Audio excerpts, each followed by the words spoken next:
మన దగ్గర ప్లాట్ కొన్న వాళ్ళందరూ మన కాటేజెస్ లో సకుటుంబంగా బస్ చేయవచ్చు. తెలుసు కదా, మన దగ్గర మద్యపానం ధూమపానం నిషేధం. డబుల్ బెనిఫిట్ ఆఫర్ తో సిర్లసీమ 2. ఒక క్వశ్చన్ నేను ఫస్ట్ మీ గురించే అడగాలని అనుకుంటున్నాను. అడగండి. జయప్రకాష్ నారాయణ గారు ఐఏఎస్ పదవిని అలా తృణప్రాయంగా వదిలేశారు. పరిమితులు లేని సేవ చేయాలి రాజకీయాల్లో అని. సో రాజకీయాల్లోకి వచ్చారు. రాజకీయాల్లో స్వార్థం లేకుండా సేవ చేయలేము అని విషయాన్ని గ్రహించే పోటీలకు దూరంగా ఉంటున్నారా?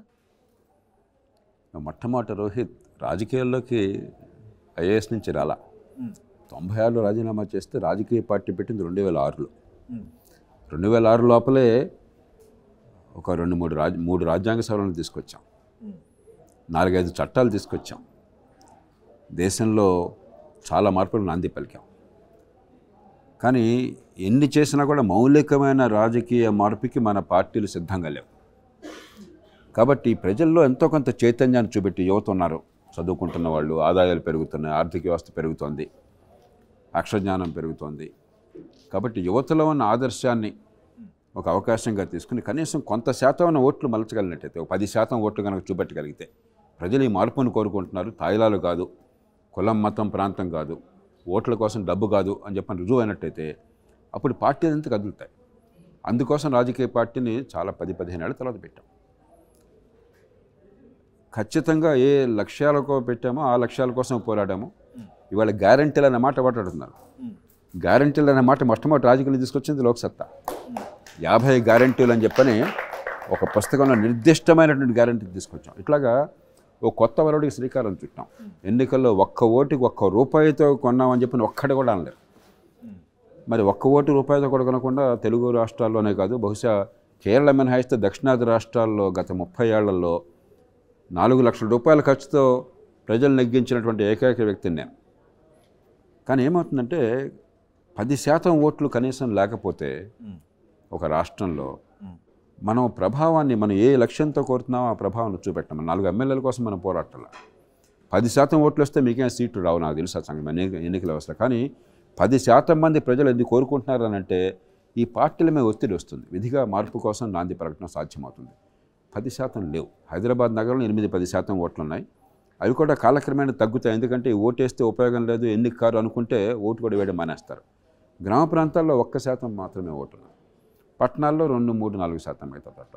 ఇది చాలదు. ఇది లేనప్పుడు మీరు ఈ డబ్బులు, తెలుగు రాష్ట్రాల డబ్బులు పంపిణీ మనకు తెలుసు కదా, ఎమ్మెల్యే పోటీకి ఎంత ఖర్చు పెడుతున్నారో తెలుసు మనకి. తాయిలాలు నేను పూర్తిగా వ్యతిరేకం. ప్రజల డబ్బుతో ప్రజలకు కావాల్సిన ఉమ్మడి సౌకర్యాల కోసం ఉండాలి. తాయిలాలు వేస్తూ ఉన్న పరిపాలన అంటే అది దేశాన్ని నాశనం చేయటమే. అది కులం మతం రాజకీయంలో వాడడం కంటే దుర్మార్గం ఇంకోవట్లేదు. కాబట్టి ఇలాంటి రాజకీయంలో మనం అనుకున్నది నగ్గడానికి అవకాశం కనిపించట్లేదు.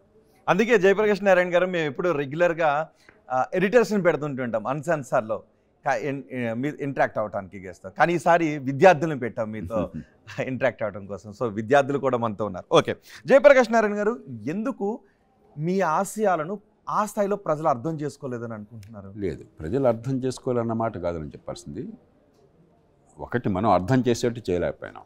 మన లోపాన్ని మనం ఇప్పుడు గొప్ప నాయకత్వం అంటే ప్రజల తాయిలకు అలవాటు పడిపోయారా, లేకపోతే ఆ పాలకుల అలవాటు? మనం ఆ మాట అంటే మనం ఏంటంటే బాధితుల్ని నేరస్తులుగా చిత్రించడం అవుతాం. మీరు ఒక అన్యాయానికి గురైతే అన్యాయానికి గురైన వాళ్ళని పట్టుకుని నీ తప్ప అని చెప్పంటే ఎంత అన్యాయం అది? ఈ దేశంలో అన్యాయానికి గురవుతున్న వాళ్ళు ఎవరు? ఈ దేశ ప్రజలు, సామాన్య ప్రజలు, ఓటు వేసేవాళ్ళు, పన్ను కట్టేవాళ్ళు. ఎవరు నష్టపోతున్నారో వాళ్ళని వేలెత్తి చూపెట్టి నీ వల్ల దేశం ఎట్లా ఉందని చెప్పంటే అంతకంటే అన్యాయం ఇంకోటి ఉందా? కాబట్టి వైఫల్యం ప్రజలది కాదు.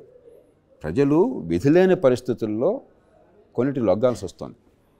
డబ్బు తీసుకుంటున్నారు నిజమే, ఓట్ల కోసం డబ్బులు చాలామంది తీసుకుంటున్నారు. తెలుగు రాష్ట్రాల్లో డబ్బులు పంపిణీ లేకుండా ఓటు అనేది ఏదైతే మనందరికీ తెలుసు. కానీ ఎందుకని? చచ్చినోడి పెళ్లికి వచ్చిందా కట్నం అని. చచ్చినోడి పెళ్లి చేసింది ఎవరు? ప్రజల పాలకులు. ఇది చచ్చినోడి పెళ్లి కాదు, దీనివల్ల వేసే ఓటు వల్ల ఖచ్చితంగా ఈ మార్పులు మాకు కనిపిస్తాయని అర్థమయ్యేట్టుగా చేశారనుకోండి, ఈ ప్రజలకు డబ్బులు అవసరం ఉండేది. అలాంటి మార్పు సమాజంలో కనిపించట్లేదు అంటారా? నువ్వు కాలక్రమేణా కనిపిస్తుంది. ఎందుకంటే ప్రజాస్వామ్యం అన్నది అంత తేలికైన విషయం కాదు. రోహిత్, ఒకసారి మీరు ఆలోచించండి, మీ కుటుంబం నా కుటుంబం ఆలోచించండి. మన కుటుంబాల్లో 3-4 ఉంటారు, అంతే కదా. జంజు సంబంధం ఉంది, ప్రేమానుబంధాలు ఉన్నాయి, ఒకళ్ళొకళ్ళు కష్టకాలు మనకు అవసరము. అయినా కూడా మనలో పొరపచ్చాలు ఉంటాయి, ఉండవా? మరి కుటుంబంలో అందరూ ప్రేమ ఉన్నప్పుడు, ఒకరి లాభం ఇంకొకరికి లాభం అయినప్పుడు, జంజు సంబంధం ఉన్నప్పుడు అయినా కూడా మనం తగాదాలు పడుతుంటే ఇన్ని లక్షల మంది, కోట్ల మంది, వాళ్ళ కులాలు వేరు, మతాలు వేరు, ప్రాంతాలు వేరు, నేపథ్యాలు వేరు, అందరూ ఎలా కలిసి పనిచేస్తారని తేలిగ్గా. కాబట్టి ప్రజాస్వామ్యం చాలా సంక్లిష్టమైన ప్రక్రియ. ఏదో ఓటేయగానే ప్రజాస్వామ్యం అయిపోదు. ప్రజాస్వామ్యం వికసించడానికి కావాల్సిన ఏర్పాట్లను మన దేశంలో చేయాలి. ఆ వైఫల్యం పూర్తిగా తొలినాటి నుంచి, ప్రజాస్వామ్య వ్యవస్థ ఏర్పాటు చేసిన నాటి నుంచి ఇప్పటిదాకా మన పాలకులది, మన నాయకత్వానిది వైఫల్యం. దానికి ప్రజల్ని బాధ్యులను చేసి నీ వల్ల అయిందంటే ప్రజలు కోరారు ప్రజాస్వామ్యాన్ని. ఇండియాలో ఎప్పుడు 1947కి ముందు మాకు డెమోక్రసీ కావాలని జనం ఒకరు అనలేదే. ఇంక్విలాబ్ జిందాబాద్ అని మహాత్మా గాంధీ గారు అంటే వాళ్ళు కూడా ఇంక్విలాబ్ జిందాబాద్ అన్నారు. తెల్లోడు పోవాలంటే వాళ్ళు పోవాలన్నారు. నాయకత్వమైన నమ్మకంతో వాళ్ళు ఏం చెప్తే దాన్ని ఒప్పుకున్నారు. కాబట్టి ఏ నాయకత్వం ప్రజాస్వామ్యాన్ని ప్రతిపాదించిందో ఆ నాయకత్వం ప్రజాస్వామ్యం వెళ్ళుకునే చేతుల్లో విఫలమైంది. కేవలం ప్రజాస్వామ్యాన్ని ఓటుకి పరిమితం చేశారు. మన సమస్య ఓటుకి పరిమితం కాకుండా ప్రజాస్వామ్యం జీవితానికి మధ్య సంబంధం అర్థం కావాలి. ఆ వైఫల్యం వల్ల ప్రజల్లో ఈ గందరగోళం ఏర్పడుతుంది, నష్టపోతున్నది ప్రజలు. మరిన్ని వీడియోస్ కోసం ఛానల్ ని సబ్స్క్రైబ్ చేయండి, లేటెస్ట్ అప్డేట్స్ కోసం వాట్సాప్ ఛానల్ ని ఫాలో చేయండి అండ్ లింక్ డిస్క్రిప్షన్ లో ఉంది.